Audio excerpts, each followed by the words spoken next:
Assalamu alaikum wa rahmatullahi wa barakatuh. Thank you everyone for joining us. This is something new that inshallah we're doing at EFDawah. Brother Chris had a fantastic idea that we all get together and inshallah we lose weight. Most of us are a little bit podgy. Certainly I am a good few kilos over than I should be.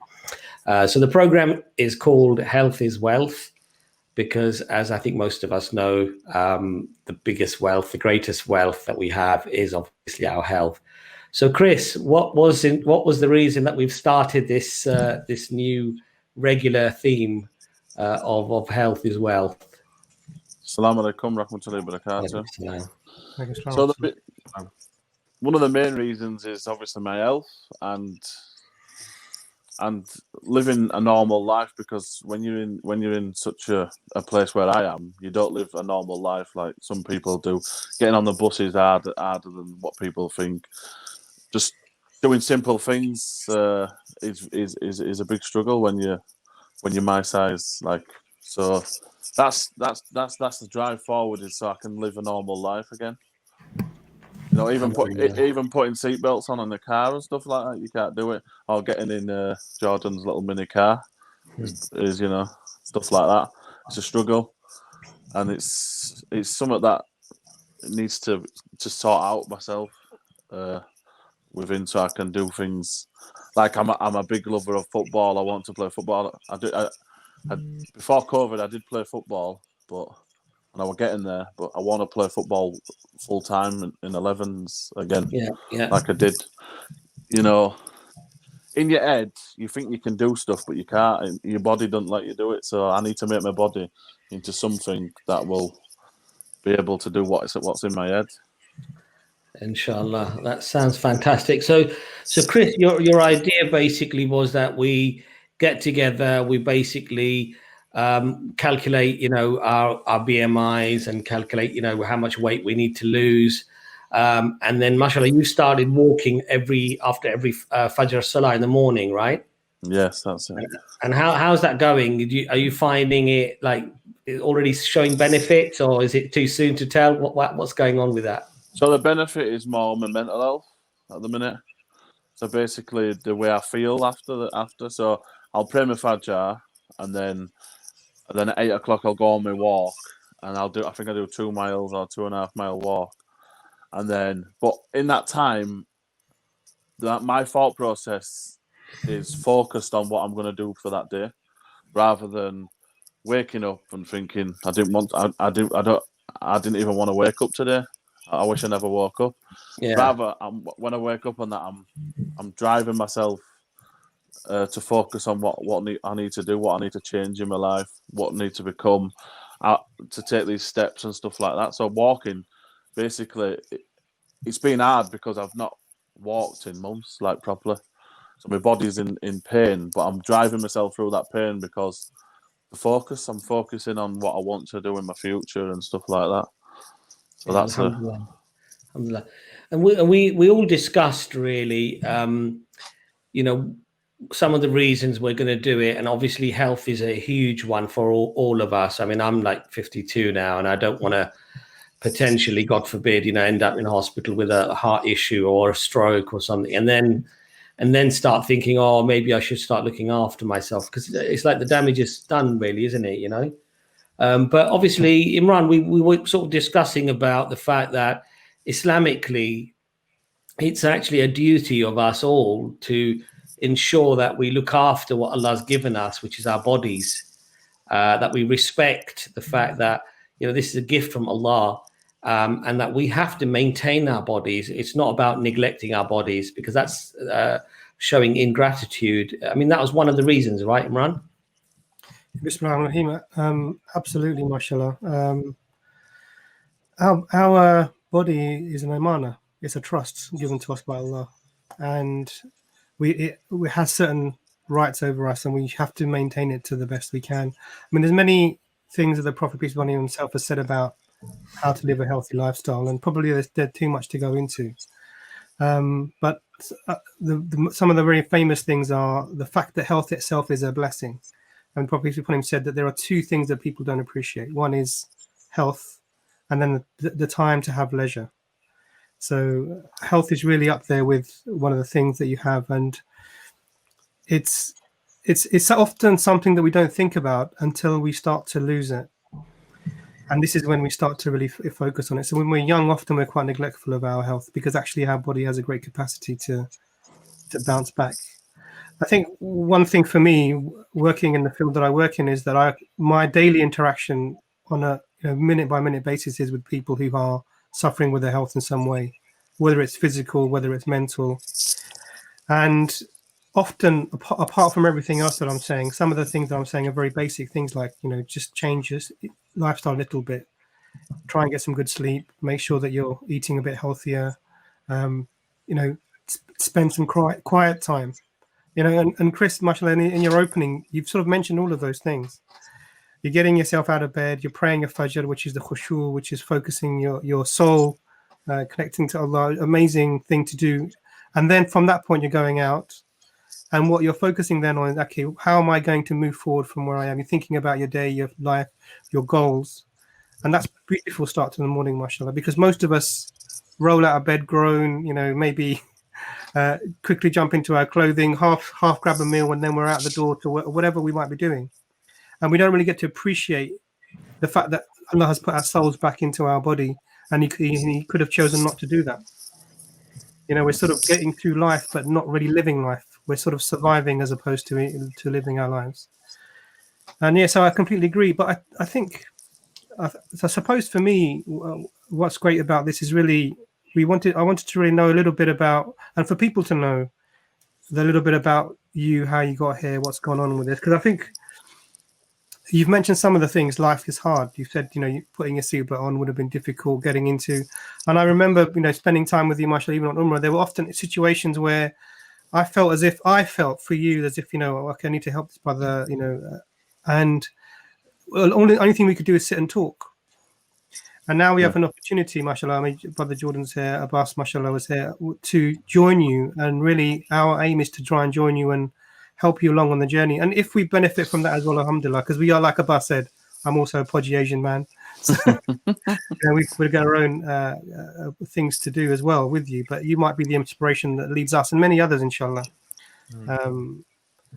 But then we have also with us, mashallah, Jordan, who's the epitome of fitness, just by the fact of the things that you do in your life, mashallah. So Jordan, what are your thoughts? Yeah, assalamu alaikum. I think that getting behind Chris on this is something that I felt, when he came up with this idea. I think just knowing Chris, and he mentioned of maybe some things that it restricts him. And to be honest, I've grown up with people that are overweight, and you see the things that they're restricted doing in public, how simple things can suddenly be made harder. What I remember of Chris actually in Umrah, just to say a bit of a story, is I actually remember him beating me in a race by Safa. So I know that despite Chris's current situation, he's got the strength to do this and bring others with him. So I think it's exciting. I think, like you say, I've been kind of lucky in my life in one sense that I've grown up around sport. I eventually moved into that area, and I'm constantly, my average day, I'm probably doing 10,000 steps on an average day. All right, Jordan. All right. That's not my choice. That's not my choice. He's doing 10,000 steps in the morning. I'm perfect because I'd love to take 10,000 steps for breakfast. I'd love to take credit for this, but over the past lockdown, I had a look at my steps and I was horrified. It was less than 1,000 each day. So, obviously, without that reason to get up and go out, I myself would definitely see the struggles with it. So I think Issa's idea of getting up in the morning, doing Fajr, doing it is a great idea. And I'm sure there's many ideas we can come up with now. But yeah, I think definitely for me, I've seen I've seen the effect of weight and people, and also I've seen the difficulty, because normally a lot of guys like perhaps myself who haven't been friends or witnessed people that are particularly struggling in this area think, just stop eating as much. It's easy. This is such an easy thing to do. I wish it were that easy. Yeah, no, and we judge people, and I think I've definitely seen, that food, when you look at how addictive sugar is, the impact food has on our lives, and it isn't like a drug that you can just cut out of your life. You have to have it to live, and so I've seen people, over years and years and years battle this, and I think it takes a hell of a lot of, firstly, courage to come out and weigh yourself and move on, and secondly, to kind of keep pushing forward and being that disciplined. And I think as Muslims, I always think, when I converted to Islam, I thought, what a disciplined person a Muslim is, praying 5 times a day, the cleaning, the rituals. So I think we have it in our foundations, and Imran mentioned there's a lot of things we can probably go into as well, which is in the Sunnah for diet advice, which I think is fantastic. But yeah, I think, like I said, excited to get behind Chris on this, and we'll try and do what I can as well. So. Sorry, I was muted there. I think the thing is that even myself, I'm probably like, at least I'd say 15 kilos or so above what I actually want to be, and what I would regard as sort of healthy. And so you don't have to be really big or whatever. You could be like 10 or 15 kilos over, and with especially with Asian people, we're very prone to diabetes and things like that genetically, aren't we, Imran? So we apparently metabolize sugars differently from somebody who's Caucasian. Is that right, Imran? So we're probably at higher risks often when we're overweight, aren't we? You're muted as well, Imran. Yeah, definitely. I think when we're overweight, we are at higher risk, and central obesity in Asian men particularly is an issue. Yeah. But I think really the focus shouldn't be on a number. It shouldn't be on a particular number. It should be on health generally. Yeah. So some people can be slightly bigger and be healthy, and BMIs that we measure often are, they were developed sort of on a sort of Northern European, almost Norwegian population. So they don't reflect for everyone and every different type of people. So really, it's really about health, and there's lots of measures of health, but one of them definitely is maybe waist size, or adjust your weight generally. But you shouldn't be after a specific number. No. You want to be healthy, so you're mobile, your blood pressure's good, you can do the things you need to do, as Brother Isa was saying, or Brother Jordan was saying. And that's really the key thing, and making changes that are small as opposed to try to make big changes or short-term changes. It shouldn't really be about, I'm going to go on a diet. It should be, actually, I need to change my lifestyle so that I can maintain a healthier physical being. But yeah, sorry, Pastor, you were saying. No, I think that really does make sense, because you're quite right, actually. For me, it is very much, because what they say is that the waistline is a very good measure generally of what's going on overall in your body, right? And so I think that's probably a better way of looking at it, rather than chase numbers on a weighing scale. Why is it that, so for example, obviously, when I was young, probably like you, Chris, really active, like worked out a lot and just enjoyed sports and things like that. And, you would be very careful often not to just go crazy with food. But as you get older, I just enjoy the food too much, if I'm honest. It's very addictive, really. Food is I find it really addictive, to be honest, And your portion, I find that my portion sizes gradually get bigger and bigger. And so it's like, you're all right with 2 rotis, 2 chapatis or whatever. Then all of a sudden you're knocking down 3.5, 4, do you know what I mean? And that's like a double portion now. Do you know what I mean? So what is it that goes on with us that we just sort of crave the food, and we just, find it so difficult often to just say, look, enough? For me, it's from the start of the day, I'm thinking about food to the minute I'm going to sleep. Yeah, it's a proper hard thought process. So when I eat, I'm happy when I'm eating, but after I'm like, oh, I shouldn't have had that much. I shouldn't have done it. You know, it's like it's a weird rut that you get yourself into. But I can remember from a very young age that food has always been like a part of what I love and what I want to do in life. The thing is, when you're watching your mate, I've done a lot of diets, you know, since I was young, and watching your mates go to McDonald's or go to Burger King and a new cart, man, it was always a drag on myself. So like, I used to do it anyway and just forget about everything else because I thought, why can they do it and I can't? So I always had that like thought process, like, oh, it's only one. I'll do me. I've got like sort of like that thought process where, oh, it's only one. I'll go back to it tomorrow and stuff like that, and never goes back to it. So I've been struggling with this for many years, to be honest. It's only got worse since I become Muslim. Because I've stopped my habits like drinking and taking class A drugs, which would have stopped me from eating as much. That even my dad, when I speak to my dietitian, she even said she thinks she knows the reason why is because I've come off of a class A drug and I've turned to food, but you can justify food. And that's the biggest problem. You can justify anything you eat. You can justify it by saying, "Well, I need that," rather than saying, "Oh, well, when I come off them class A drugs, I can say, well, I don't need that in my life anyway."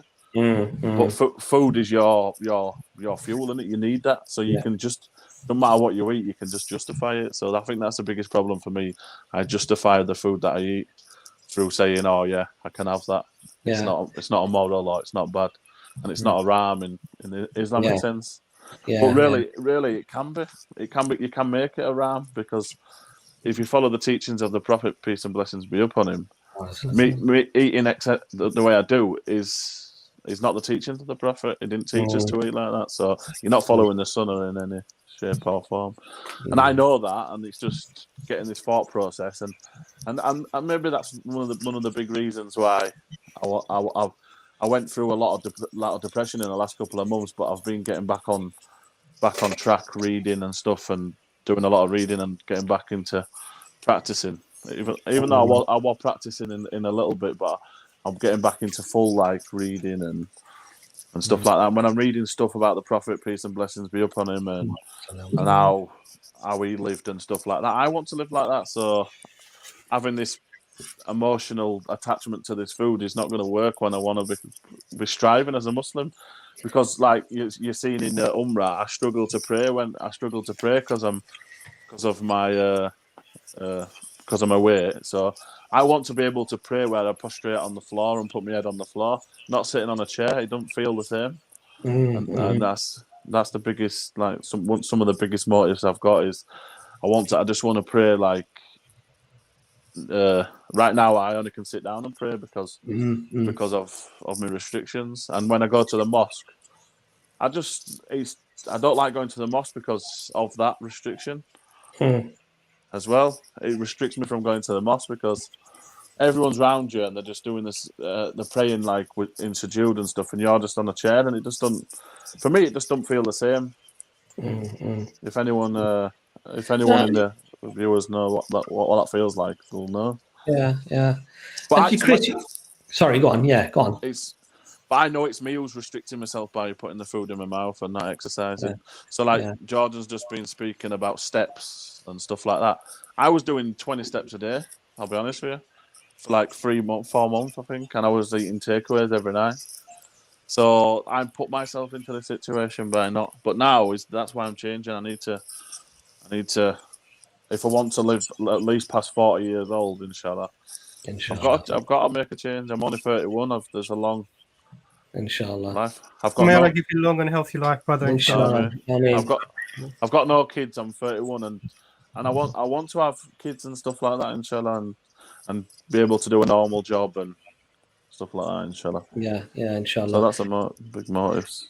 And to be honest, Chris, you know what it is for me as well, to battle that addiction that I have, the enjoyment I have for food. The only way I can persuade myself to not have that extra large portion is if I say to myself, is that the teaching of the Prophet Muhammad, peace be upon him? Should you be overeating? The Prophet ﷺ said, don't overeat. You know, he said, fill your stomach with a third of the food, a third of with water, and a third of air. In other words, don't fill yourself up to the brink.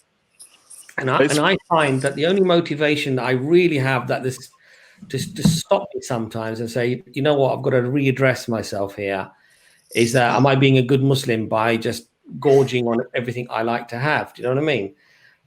Because everything else, you can sort of justify it somehow. Yeah. I think the ironic thing here is that what you've just said about what the Prophet ﷺ said is exactly what I was reading about a week ago. Yeah. And I was thinking, can I justify food anymore? Can I justify what I'm eating by reading that? Because what that's saying there is probably the best form of life. And like Jordan, that's ideal for Jordan in Jordan's life. Knowing Jordan for this long, that sort of thing is ideal for Jordan. But it's getting my framework into my mind set into that. That's the hardest part, because I've been so attached to food. It's like a drug to me now. Yeah, mashallah. But you know, well, you've inspired all of us, and I'm sure, inshallah, we'll hopefully get loads of more people to join, and we'll all do it together, inshallah, and support one another. Inshallah. Yeah, inshallah ta'ala.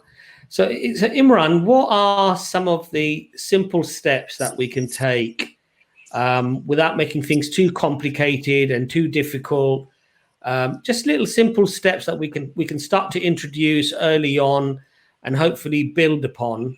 Because I find sometimes, you know, people they say so much and it's so confusing. It's like you don't know where to start. But what sort of ideally, you know, a good start to make for somebody who wants to lose weight? You know, SubhanAllah, you guys have covered so many different topics in this brief thing. It's really, I had all these things, but as you were speaking, because one of the things you said, Chris, was really, and inshallah, I'll come back to the question. If I forget it about it, remind me. No, please, yeah. Inshallah, one of the things Chris, you said right at the beginning is eating food makes you happy. And actually, if we think about even our relationship with food, even if you, those of us who have children or have been children, which is all of us, food is used as a reward. It's used as a punishment. It's used as a way of showing love. You know, there's quite a complicated relationship with food, and sometimes even the way your parent may show love to you is to give you an extra bit of extra food, and so we've almost associate it with a caring and a nurturing type of interaction. And this is why sometimes eating, particularly when you're not feeling emotionally very strong, it can give you a little bit of the same dopamine hit that you'd get when your mother was caring for you or someone was looking after you, or the love you've associated with the food, and that is really addictive. This is a powerful thing. So this is often why, you know, you get those funny bits in these romantic comedies where, you know, the couple break up and the girl goes and grabs ice cream and starts eating. You know, this is the psychological link with food that's very common. And this is sort of almost inbuilt into us, and it's very hard to get away from that. Of thinking of food almost as something that is essential as opposed to a reward. I mean, there's an ayah in the Quran, I think in chapter 7, verse 31, which talks about eat and drink healthily, but do not be wasteful. And I think this is where often we sort of don't realize, when have I reached my limit? And the Prophet peace be upon him said, you know, eat enough to straighten the back. You know, and sometimes we eat so much that we can't actually bend. SubhanAllah, you know, we have sort of, you know, have trouble breathing, let alone, you know, 1/3 of anything. SubhanAllah. And I think you're absolutely right. We have to analyze maybe the way that we're interacting with food and when we're using it. The other thing is actually often we use food as an energy source when we're lacking other things. So if we haven't had a good night's rest, you're more tired during the day. So what you need to get yourself through the day is a bit more energy. So what you do is you go for the quick fixes, a bit of Coke, a bit of, you know, some sugary thing that will give you a little bit of a hit so you can carry on going, which is probably a bad way of approaching things. So there's lots of reasons why we can enter into these bad habits. And you mentioned portion size, Abbas, mashallah. You know, a portion size, it's purely habitual. It's purely habitual. So you get this thing where your mum knows exactly how much to give you. She'll put a bit in your plate. That's exactly what you need to eat. And whereas if your partner does it, or you're doing it for yourself, you sort of hit and miss. You don't really. You have to put a bit more, or this is too much. And the reason is because they've instilled the habit within us. So they know from the beginning, I've always fed my son this much food. And so we expect that this is what we need to fill us. And if we don't have that, we're not full, or if we have more than that, we're overfull. So it's all about changing your habits over time.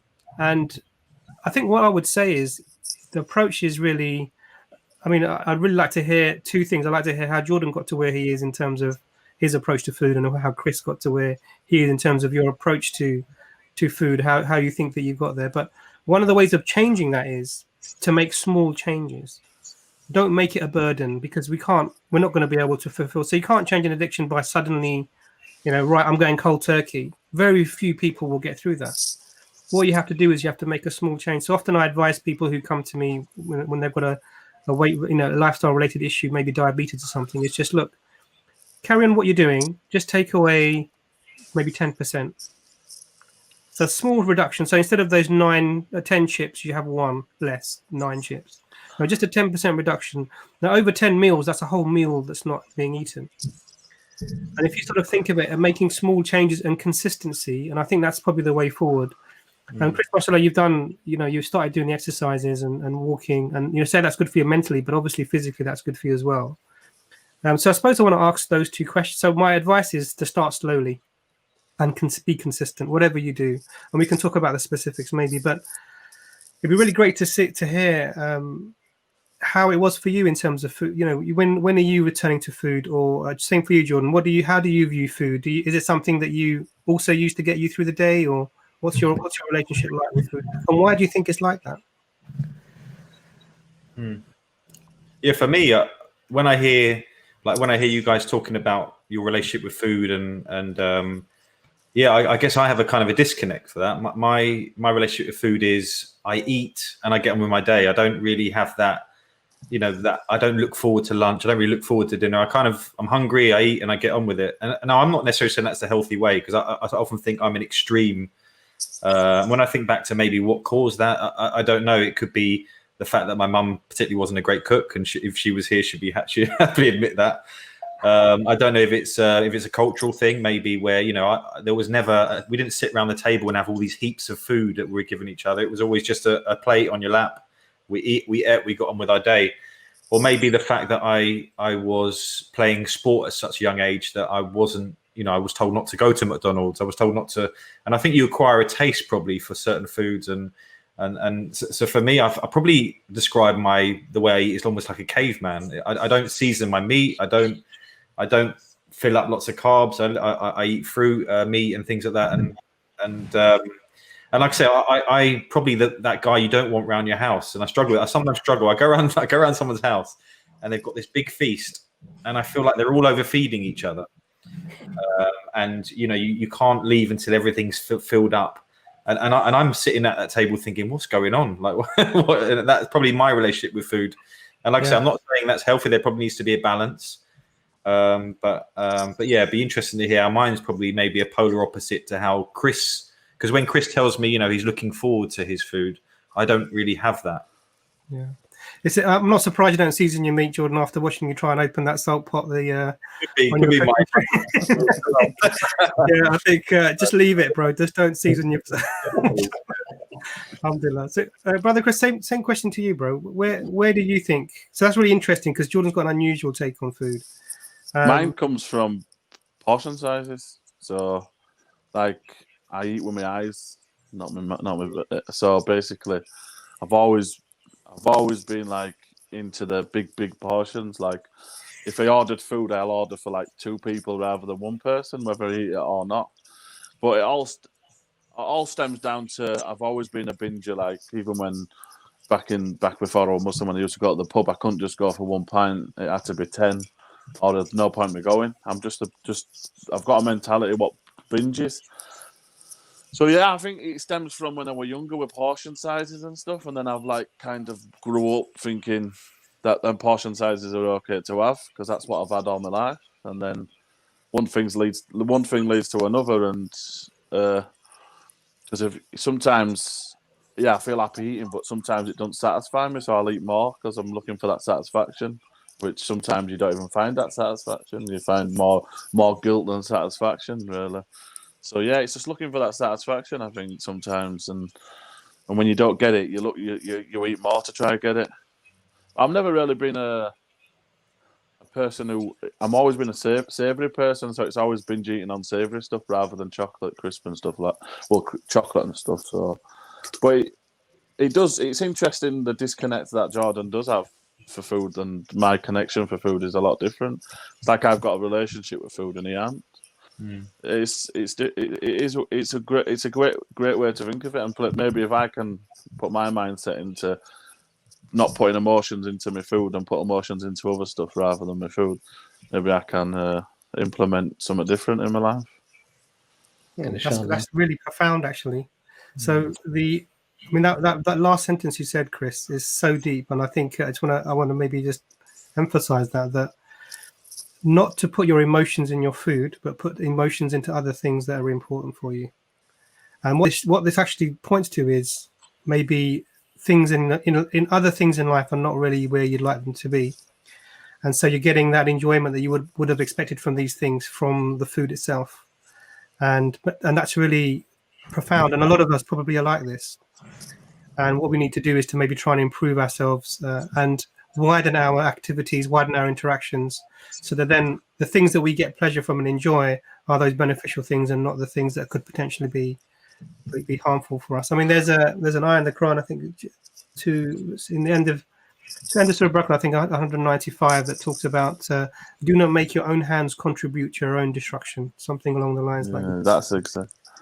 So how I see this is that I'm not just changing my food. This is a lifestyle change. Your mindset has to know that this is going to be the rest of your life. It's not just going to be, you lose all the weight, then you can go back to eating and comfort eating again. I have to understand that this is going to be a lifestyle change. So I have to implement different stuffs into my life, like taking away them portion sizes, and that has to become a routine rather than an hobby, because that's what food is to me. It's like when I wake up, if I'm having a takeaway at night, that's all I think about all day long. Is I can't wait to have my takeaway. And that's what I need to disconnect from. That's what I mean by the emotion. That I need to disconnect that emotion away from myself and be more. I know what I need to do. It's just putting it into action. That's the hardest part. Because I've been through 4 years. I've been with therapists and dietitians and stuff, because I'm going for an operation called the gastric bypass. But to have the gastric bypass, you have to mentally be right, because you can't just have the gastric bypass and then go back to binge eating, because it don't work. It can be dangerous. So before they give you it, you have to be. So I've been through a lot of therapy, and I got diagnosed with binge eating disorder 2 years ago now. So I've done therapy for binge eating disorder and why I connect myself. So that's why I know a lot about why I connect my emotions with food, is through that therapy, which is really good. So, but when you don't recognize something like binge eating disorder, you're like, well, nah, that's not even true.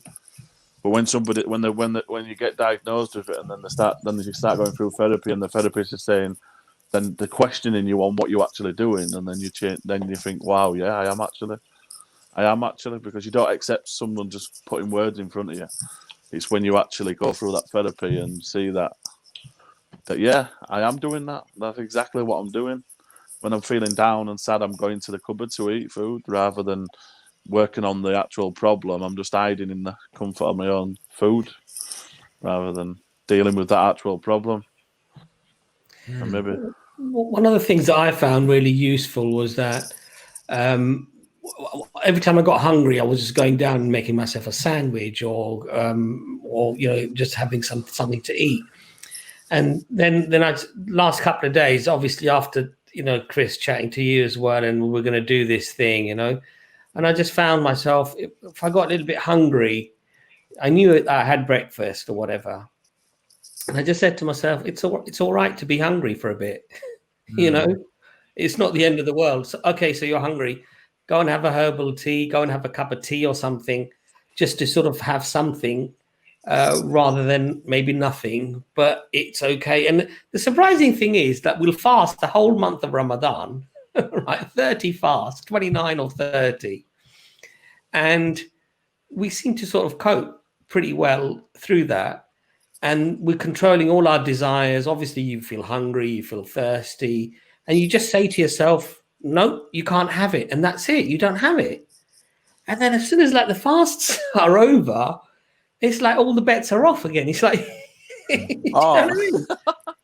it's yeah, I agree with you. That's fun. Ramadan's probably one of the hardest times for me because of the situation I'm in, but I get through it, and I've not missed one day fast since I've started. So, Mashallah. and there's just some sort of like in Ramadan, there's just some sort of like power, energy around you anyway. So, like Allah subhanahu wa ta'ala says that the devils, or is it the Prophet Muhammad who says that the shaitan is locked away, the big shaitan, and you can feel that.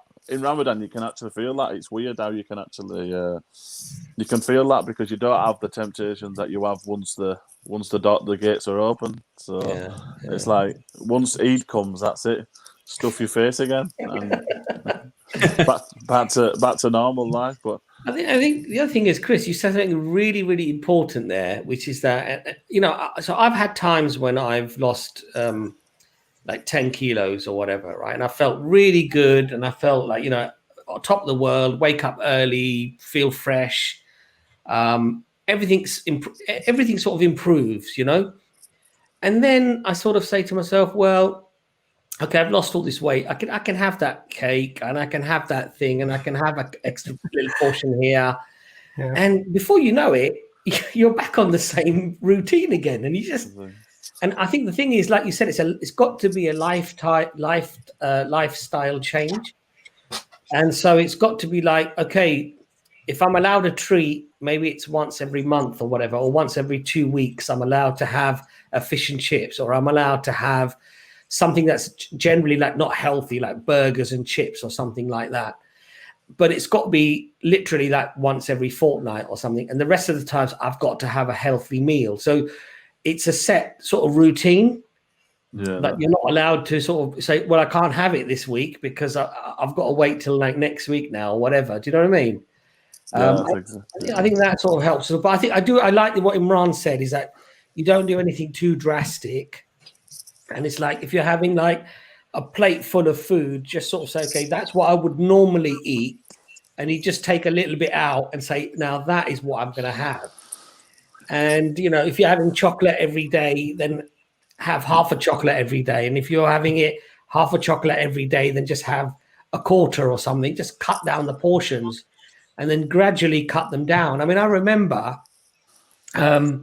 about 5 years ago when I first got married, my wife took my blood pressure and she took blood sugar levels and everything else. And I was sort of pre-hypertension, and I was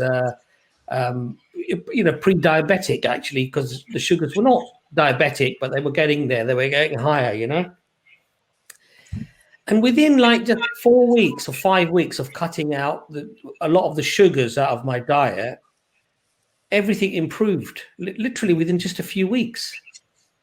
And I remember I used to have like cups of tea, at least 8 cups of tea a day, 9 cups of tea a day, and I'd have 2 heaped teaspoons of honey in there. And the honey makes you feel better, right? Yeah, well, exactly. That sounds like you'd justify it with the honey, wouldn't you? Yeah, exactly. And then so when I cut the sugars out of the diet, it took me 6 months, I'd say, to enjoy tea and coffee again without sugar. That's how bad the addiction was. And you won't believe it, but when I first sort of quit the sugar, I remember, because I used to work at nights, and so I'd go into Tesco's to get a cup of coffee. And I would actually start walking down the aisle where there's chocolates and sweets. And I would just look at them. And I would say, oh, I used to love the Toblerone. Oh, I used to love the Galaxy. And I'd be talking like that. It's and I could see myself that, look how addicted you are. Do you know what I mean? It's a real addiction, And it took me took me 3 to 6 months to start to normalize my sugars. And so I but it was hard. It was really tough. But the only thing that I suppose, really made me do it was, I would say that, look, Islamically, you've got to look after your body. And I find that when your sort of iman is a little bit low and you sort of like stressed out, you tend to let go of the food as well. But when you start reading up about the Prophet sallallahu alaihi wasallam, and you start reading how he ate and how little he ate and how he recommended that we, only eat very, very sort of small amounts of food and we don't fill our bellies, we don't fill ourselves up. The more you learn, then you sort of really become very inspired to sort of imitate and copy the Prophet sallallahu alaihi wasallam. And actually, I'll be very honest with you, when I sort of reduce my portions and I start eating less and I'm working out, it affects your iman as well. It affects your religiosity, your focus on your religion is what I find. So it's quite amazing actually how much food influences our lives. It's crazy really when you think about it, There was there's a study, and I'll try and find the link for it, and we'll post it in the description. They took mice and they put them in cages, and there's a cocaine solution. So cocaine in solution, they have to press a lever, a little drop comes out, they drink it. And what they do is when they leave them out, they left the mouse alone, and it would keep doing that until it OD'd, essentially. Yeah. And then what they did was they had another mouse who was given just sugar. Right, solution. So the same thing he was doing, and he was doing it and putting on same thing, but putting on weight as opposed to overdosing. Right. And then what they did was they gave them a choice. They put them in a cage with both solutions, and they preferred the sugar solution over the cocaine, which gives an indication of how high the addictive ability of sugar is. The hit it gives us, the dopamine rush that we get, the pleasure centers being hit straight away by that. That in preference to class A, the sugar was the higher hit, which is why it's so hard to give up. And it's hidden in everything. I mean, this is one of the things, is to try and eat as wholesomely as you can. And what I mean by that is freshly as you can, less processed as you can. Because in those processed things, there's lots of hidden things that are like sugars. So I remember once, I think I wish I had to be healthy in what I eat at the best of my ability. So when I'm working, you see these meal deals. And I thought, right, okay, I'm going to get a nice sandwich that's healthy. I'm going to get this, packet crisps, salt and vinegar, something very savory, not too much. And I'll have one of these, vitamin drinks or these smoothie drinks. After about 2 or 3 years of doing it, I just one day happened to look at the side of it, and it had more sugar in that than there was in a can of Coke. Yeah. And I had, this is not. I mean, I'm like a literate person. I literally hadn't thought of it, and that's when I thought, okay, then I switched to water, and it made a massive difference. So there's lots of things hidden in our diets, and that's why if you approach things of, I'm going to try and eat as wholesomely as I can. Going back to sort of whole foods and vegetables and these things, it's a good approach. But Jordan, how do you eat, Jordan? What's your way of doing it? Yeah, I think everything you're saying there. I mean, we do live in a consumer market, don't we, where everything's filled with sugar, everything's filled with mayonnaise. I'm amazed when you go and pick a sandwich and everything's got mayonnaise, and I get angry by that. I don't understand. And obviously, people get addicted to these things, don't they? And like you said, Imran, it's a great point that sometimes things are often advertised, which I can't believe it, advertised as healthy. People, think they're being healthy and they keep having lots of it. And it's, like you say, worse than a Coke. Yeah. But yeah, in terms of me, I guess, and like I say, I'll reiterate that I don't think my relationship with food is necessarily healthy, but I think it was very profound when we were talking about relationship with food, because that feels like the key here. It definitely feels like the key. So, I mean, for me, what do I eat? I have porridge in the morning. I don't put any sugar in it. I have, this is probably my cooking ability as well, but I have tuna, I have boiled eggs, and it's always brown rice. And to be honest, in the evening, I will often order a kebab, which is just the shish kebab with the grilled meat and salad, and I throw the pita bread away. I don't feel, I guess, I don't have children. I live on my own, so I can feel I don't have any chocolate in my flat. I don't have any of those kind of foods. And I think that's probably quite a key thing, isn't it? We often go shopping on an empty stomach and bring back all these things, especially if you've got kids. I don't think you can avoid it. and then you end up. I think if I had unhealthy food in the fridge, I'd probably eat it. But yeah, I guess I've always kind of I've always had ever since a young age had this real lack of understanding of why we make food taste so great, why we have to add sauce, mayonnaise to everything. When it just, like you say, it becomes a real addiction. And like I say, I think I'm the extreme at the other end. But like I say, everything I eat, I try and eat as natural as possible. Alhamdulillah. Well, if you're going to be extreme, it's good to be extreme with food, Jordan, not anything else. Yeah, but you know, I hear how, you know, like you, Abbas, I sometimes call you up and you say, I'm having a meal with my wife, and I'm aware that you've got the table set and you're both having this lovely meal. It's a social occasion, and that is obviously something that I think is fantastic. And I guess it's getting that balance, isn't it? Because if you are having that, but the table's full to the brim of food, you know, I guess it's fine. Because I'm like I say, I'm completely opposite. And sometimes if I'm not hungry, I won't eat. If I get home in the evening, I'm not hungry, I won't eat. I sort of impulse almost. It's like, okay, I'm hungry, I might have this, and that's who I am. I'm not right. This is my set regime: 3 meals a day. And I think when I looked into, you know, Islamically what we have, and even when you hear, you know, I remember the first book I read was about Umar al-Khattab, may Allah be pleased with him. Strong man, strong stature. You know, even when you read about the Prophet, peace be upon him, it's they're always described as these strong sort of men. And you think, you know, fasting has become something that people all of a sudden now are making out like, oh, this is a new fad. You know, fasting is this new intermittent fasting. When 1400 years ago, our Prophet, peace be upon him, was doing it and advocating for people to fast on Mondays and Thursdays. Now that's seen as some kind of revolutionary thing. So I think we've got it within our sunnah and everything for this stuff. And to be honest, I am often shocked when I watch, you know, some of the lectures I watch. I don't want to be rude, but you often see the sheikh waddle up to the mic, give it.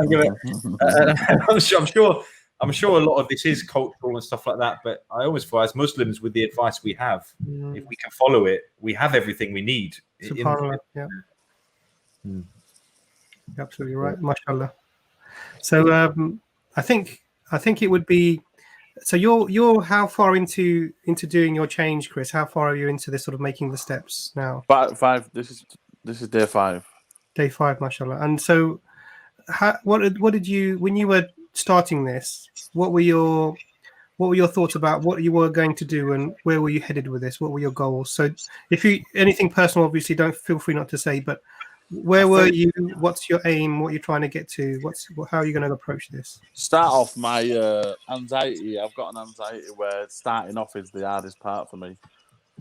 So basically ringing people, I struggle with ringing people. I've got like this sort of like anxiety block within my social life, where once I try to ring someone, I don't know, for some reason and then I don't do it, and then if I do it, I feel better that I did it. So it's the same with my starting this. So at the start I was overthinking, thinking, oh, what do I need to do? Do I need to do this? Basically, I just tried to slow the process down and thought, you know what I'm going to do is I'm going to weigh myself, I'm going to speak about it on my channels, and then I'm going to start walking, and then like try to slowly change my food, because when I take everything out of my life, that's when I go straight back to it, back to the binge. So if I slowly take stuff away from myself, then you won't notice it after a while. So I think it's all about, for me, is coming into it slowly and getting back on my feet before I start. You know, it's like I'm learning how to walk again, I think. Yeah, and that's when. Imran, you know, you was talking about because I honestly feel like I've watched lots of diet things online and things like that. When we were discussing relationship with food, that's something that I've never really heard addressed before, and I feel like it's kind of key for all of this. How would Isa, for example, go about addressing his relationship with food and maybe improving it that way as well? So, mashallah, I think a lot of that he's probably done in the counselling that you mentioned when you were talking about the binge eating, because that would have explored with you the underlying reasons why you turn to that and why you go through that. And they're usually quite very personal things that, you know, things that you've grown up with, experiences that you've had that have led you to sort of find this as a something that you take resourcing and almost save yourself from something else. So it's a way of blotting out, just like to give a crude example, just like an alcoholic may drink to drown out some thoughts. Similarly, rather than using alcohol, the food is the thing that's being used to do the same thing. And it's a way of sort of escape. It's changing your internal state, but using a mechanism. And I think the first step to any way of solving any of these types of things is a recognition of it.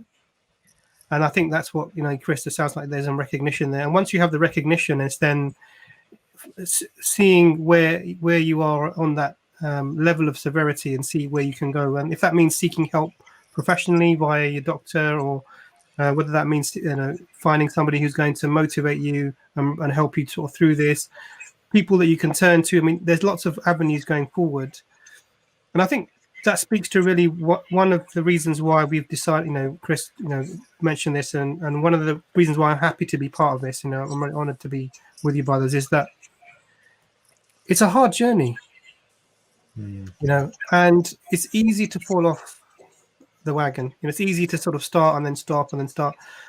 And with any addiction, there's you start, you give something up and it comes back, and then you sort of lose hope, and then you go through these cycles. And Hamza, Abbas talked about how he's lost weight, put weight on, lost weight, put weight on. And I've probably been through a similar thing where I've, when I was young, I was, kickboxing 2-3 times a week. I was playing squash for the university team. I was, badminton table. I was everything sport you can think of. I was doing it, really, really well. I didn't. What I've noticed is that my activities have changed, but my eating habits remain the same. And what I've tried to do is adjust things, and they've always gone down and gone up. And part of it has been because I'm doing it on my own. And I think one of the reasons that I'm honored to be here is I'd like to take even a small part in helping Chris stay on this. And that doesn't mean that you won't fall off. It doesn't mean you'll have bad days, and there will be days when you've eaten all the things you think you shouldn't have, and the days that you won't get up and you won't do your exercise that you'd promised yourself you'd do yesterday, because that will happen. That's part of it. But when there's other people involved with you, the point of them being there is they can pick you up when you're down. That's exactly what it is, yeah. So, and if we can in any way, small way, do that, and what we would like is, ideally what would be great is if everyone who's watching also thinks about something they want to change, start on that journey and feedback to Chris, feedback to us about how it's going for them. And what this will do is, inshallah, motivate everyone, because we all know there's something in our lives, whether it's food, whether it's weight, whether it's practicing our sunnah correctly, whatever it might be that we're lacking, that we want to improve. This might be a way of trying to sort of motivate that.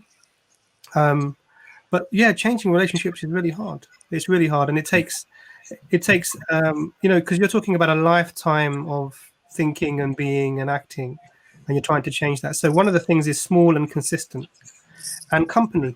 So if we're doing this together, that will aid in the process, inshallah. And what we can see is wherever Chris wants to go with this in terms of his journey, we can help him along. And I'm not saying, so it's almost sounding like apologies, Chris. It's almost sounding like we're trying. This is all about you. And to a certain extent, it is. But actually, I'm an overweight person. I hide the weight really well. And this is someone who knows, like you were talking about, you can know stuff but not do it. Just like the smoker knows smoking is bad for him, but he still smokes. Knowledge isn't beneficial until you put it into action. So that's we know exactly the hardest part. It's hard to put these things into action, sometimes on your own. So I've had my own share of health problems. One of the ways of approaching it was to adjust my lifestyle, which has included food and diet and changing my weight and things. But I go up and down on this. And I think if I can also be part of the journey and I can also improve myself, we can all go forward together. And maybe we'll have 24 packs like Jordan, mashallah, I think one of the things that Jordan you benefit from is that you've got obviously like a routine. So you've got your porridge in the morning. You know what you're going to have basically. Mm-hmm. So it's not like you're hungry and then suddenly you start opening up the fridge and opening up the cupboards. No. It's like, okay, so morning breakfast. And I think that's probably really helpful as well, where if you say, well, okay, look, in the mornings, rather than have a big fry up or whatever, because I love my eggs and stuff in the morning as well. So you know, and that obviously it all adds up. You know, if you have 2 or 3 eggs and you're having, you know, mashed potato or fries or whatever, it all adds up. But if you have sort of some set routines like during the day, like one of the things, Chris, I found helpful is that if you can switch your evening meal to like a stodgy soup, a nice thick stodgy soup, you know, that sort of fills you up. You don't get hungry very quickly. And the worst meal probably of the day, where we sort of have a heavy meal and we go to sleep, that's probably the worst meal in the evening at nighttime, you know. So making those little changes, Imran's actually, I think, absolutely right. And then just basically saying, well, you know what, maybe 2 or 3 nights in the week, it's just going to be a nice stodgy soup rather than, you know, a big meal at the end of the day, you know. And it's like just introducing some healthy meals there. And mashallah, I think that's what I've started to do as well. So, you know, I had my meal very early today.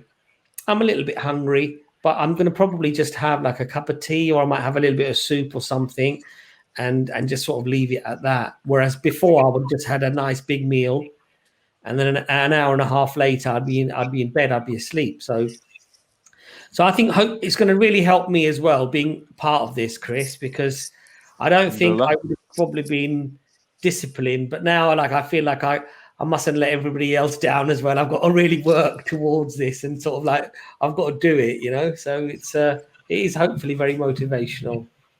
I think that's another thing for my thought process is doing my videos every morning. It motivates me to keep doing it, because people be like, where are you? What are you doing? You know, so yeah, that motivates me. It's a good motive. Also, I was thinking, when I'm trying to change my food habits, there's like different sort of like companies you can like that prepare your food and then deliver it, stuff like that. I've thought about stuff like trying that, you know, for a couple of weeks to see if it works well, like the delivery of, you know, like your 3 meals a day, and then like in packages, and then eating it and seeing how that goes. I was also trying to implement that, but I'm just in a wanted to get some people's opinions on what people thought of that sort of process. Do you think, Imran, do you think that would be bad with having binge eating disorder, do you think, or do you think it could fit into my routine? It's a great question. I think, Jordan, you've tried that before, haven't you? Yeah, I have done that, and I did that over lockdown and stuff. And I think one thing, you find it very bland. And to be honest, my lifestyle is I eat the same foods all the time. So I think it would be a struggle. But I definitely think, I mean, my advice, and Imran, you'll know more, is that would be a great thing to maybe do Monday to Friday, and then maybe do give yourself, you know, you're still going to crave foods, because I don't feel it's sustainable to do that right off the bat. And I think we talked about small changes. So I would, in that sort of sense, I would almost try and fit the bulk of your week with those foods. And it's going to be tough because they're not exactly exciting foods. It's going to just be meat, carbs, and a bit of vegetable. But yeah, then I think set yourself that time where you do. We call it cheat meals, don't we? Where you actually, you know, on Saturday night, I'm going to have my takeaway and I'm going to eat what I like. And then then I think it's definitely a possibility. Yeah, for me personally, I'm probably in the same boat as you. It's the cooking side of things for me. My thought process is on. Even when I cook, it's not the best food. You know what I mean? So like, I don't know. It's weird. I'm a bit like you with the cooking side of things as well. So yeah, I think that's really important, because actually a large, maybe I'm exaggerating, but a significant proportion of people don't really cook from scratch anymore. That's my biggest problem. And one of the things that is a good thing to learn for longevity of whatever you're doing is the basic skills required to just make yourself a healthy meal. And I think if Jordan's in a position where for him, he's able to for him, the taste isn't so much the priority. And so it's just about fueling himself and moving forward in his day, because he's got a very busy lifestyle. But if the taste is an important thing, that's hard to then do these pre-packaged meals, because they're not going to be maybe to your flavor or to your taste. And you could easily find yourself sort of looking for other things in between. But actually, over the longer term, it's probably better to learn some of these skills and cooking these basic things for yourself, because you're you're building in those skills that will give you success in the longer term. Being able to cook yourself a healthy, tasty meal, that you like, doesn't have to be one of your main goals initially, but eventually that would be a good place to be. So no matter what you have, you can do that for yourself. And I'm probably lacking in that department as well. I mean, I'm making a great glass of water, but probably that's about. My thought process on this is because for me, I don't eat chocolate and I don't eat crisp and I don't have them sort of things within my household. So it's the takeaways that my biggest problem. So if I change them takeaway habits into that habits with that food, then maybe it might work, because it's just the takeaways that I eat, but I'll eat for all four of us probably could eat what I eat from the takeaway. Do you know what I mean? So I'm be full. So that's the biggest issue. It's not the chocolate sweets and all that, or fizzy pop. I'm not interested in all that. So it's just a takeaway. So I won't eat all day, and then when it comes to like maybe 10 o'clock at night, that's when I'll have my food, and I'll just have one meal for the full day.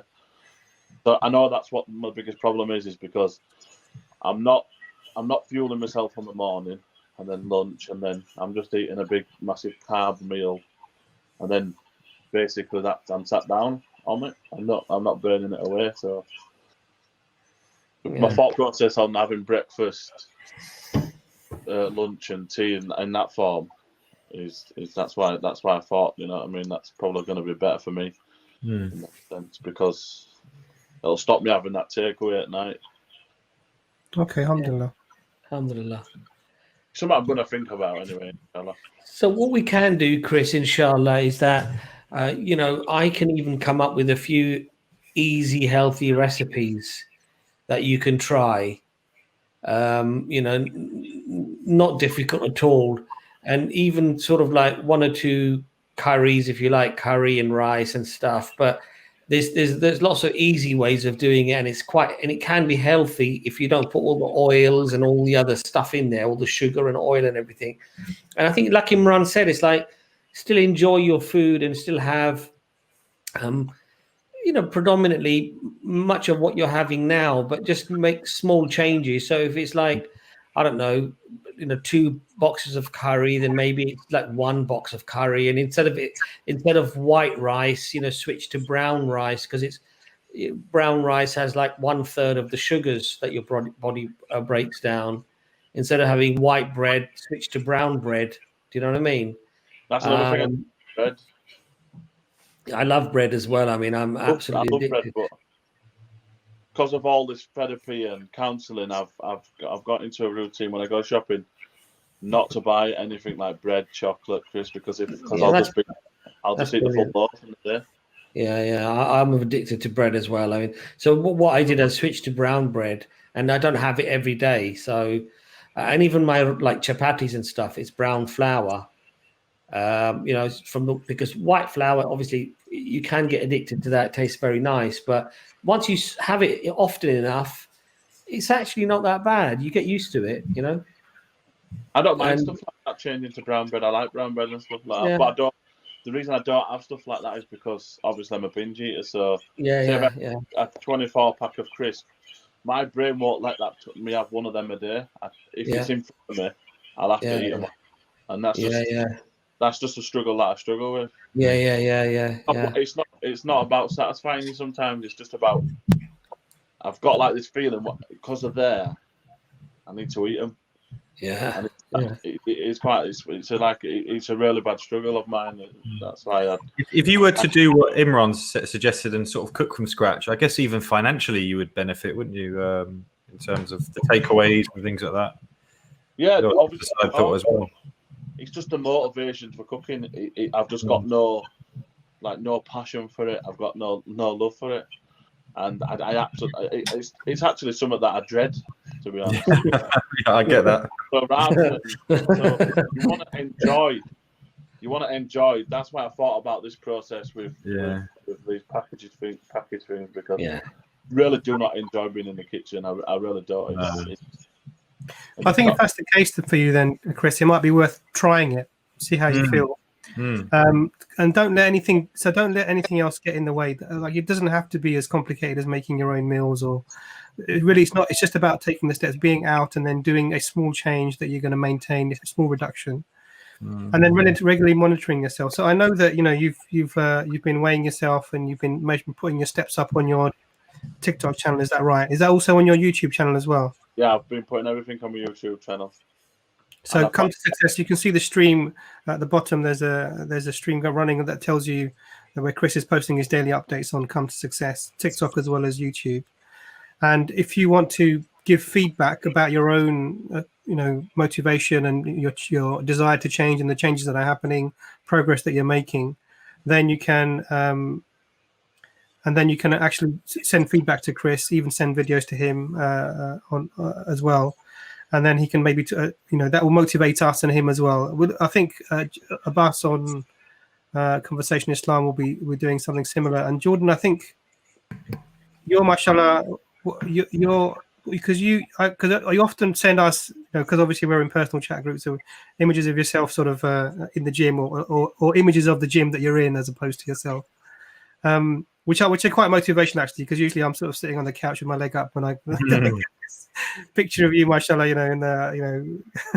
working out hard. So I think it'd be great probably for you if you could also every now and then just give us a post about what you're eating, what you're doing, how you are, because that would motivate people. They can see, okay, what it takes, or some of what it takes to be healthy and fit, and as we understand it conventionally. And Abbas, I'm sure, and that's on your Jordan M channel, is that right? Have you got a TikTok channel as well? I haven't, but yeah, just YouTube. Just YouTube, okay. Alhamdulillah, that'd be great. And I'll do something similar. I'll put up my initial weight and everything, and where I want to get to in terms of an aim, because I think one of the biggest parts of this, Chris, that I feel, we don't give you enough credit for the bravery that it takes, the courage that it takes to put your stats out there. I'm this guy. This is my. It's not easy. It's absolutely not easy. The process before putting them out there is probably. I couldn't even explain the thought process, because you feel like you're getting naked in public. That's probably the best way to. When you feel really like embarrassed, you wouldn't go into the middle of town and get naked and run around, because you feel like really. That's you did in the desert, though. You did in the desert, but yeah, I get it. There was an hijab, there was a covering. SubhanAllah, that was amazing. I remember that. You're going on like naked in the desert. There's a camera. Yeah, I'm gonna send my videos to Chris as well for Come to Success, so we can, and we encourage everybody who watches the video to join Come to Success, and let's put our videos on there or stats on there. If you don't want to be seen, that's fine. You don't have to have your photo on there or anything. And we'll all sort of, as one big family, we'll help each other really, just to get healthy. Maybe inshallah in the future, in the next few episodes, we can exchange good recipes, easy foods to make, for breakfast that are healthy, for example, and even for lunch or dinner, really, really easy stuff that we can do. And hopefully we'll help each other to get healthy, inshallah, and to lose weight.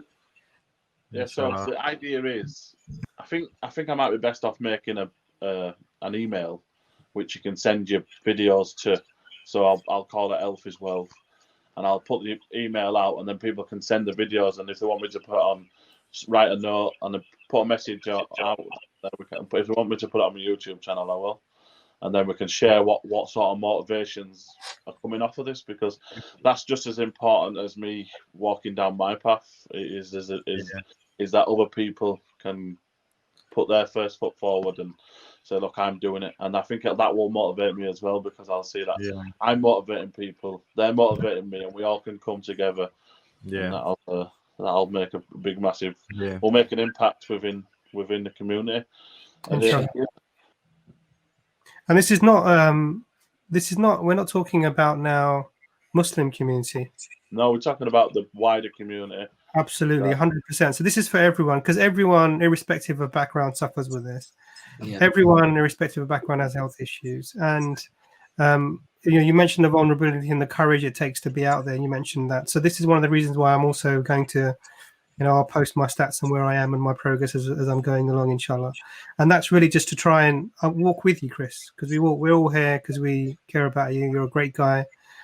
Great brother, mashallah. People should definitely be following and motivating you, and also motivate each other in this. And inshallah, if we can all share in that vulnerability, if it makes it 1% easier for you, then I think it's worth doing that. We do this together, inshallah. The amount of support I've had in these last 5 days is incredible. Like every video that I'm putting out, I'm getting like 50, over 20 messages saying, giving me support. That people don't realise how much that actually means to me. I'll sit there and read it, and I'll think, you know what? This is going to drive me as well and push me on as well. The amount of support that I'm getting is incredible from the people that I don't even know. Cheering me on, and then I've had 5 or 6 people message me saying, "You've motivated me to go out for a walk," which that motivates me more to do more. Alhamdulillah. Yeah, alhamdulillah. Alhamdulillah, that's fantastic. So, alhamdulillah, I think is there anything anyone wants to add, or we'll end this session at 1 hour? I think it's good time. I think all I wanted to do was just say that we'll put the email that Chris mentioned will be in the description below. The links to all the channels will be in the description below. Subscribe to them, please. Send as much of as you're willing of your journeys and update Chris on a regular basis. Send your videos in. Whenever Chris does an update of his Health is Well stream, he'll be doing that. He may invite people on to also talk about their particular changes and the motivations. And if there's any advice, feel free to send advice again to the same email, and we can maybe mention some of this to the people as well. Brother Jordan, anything you wanted to add? No, I think may Allah reward Chris for this, because I think obviously it's all come from him. It's driven from him, and and like I say, the more we hear it helps other people. A bit like me and you, Abbas, wasn't it? Over lockdown, we were kind of thinking, do we do all these streams? And then when you hear people say, "Wow, this has affected me," it drives you to want to do more and more. So yeah, please do send in your stories, your weight losses, and things like that. And and let's all walk with Chris and all do it together. So I think it's a great idea. And to be honest, this stream has been a lot more impactful than I thought it would be. It's been very, very inspirational, and I think hopefully a lot of people view it. Inshallah. But moving forward, are we moving this to a live show, or are we keeping it pre-recorded? So we'll leave that in your hands, Chris. We can discuss that later. I think we could do either way. People can comment below. Would you like this to be a live show, or would you like it to be pre-recorded? And then you can make the decision, and we'll look it up. And inshallah, we are happy to make it a live show. But inshallah, Jazakallah khair for all your support, guys. Anyway, all right. Assalamu alaikum.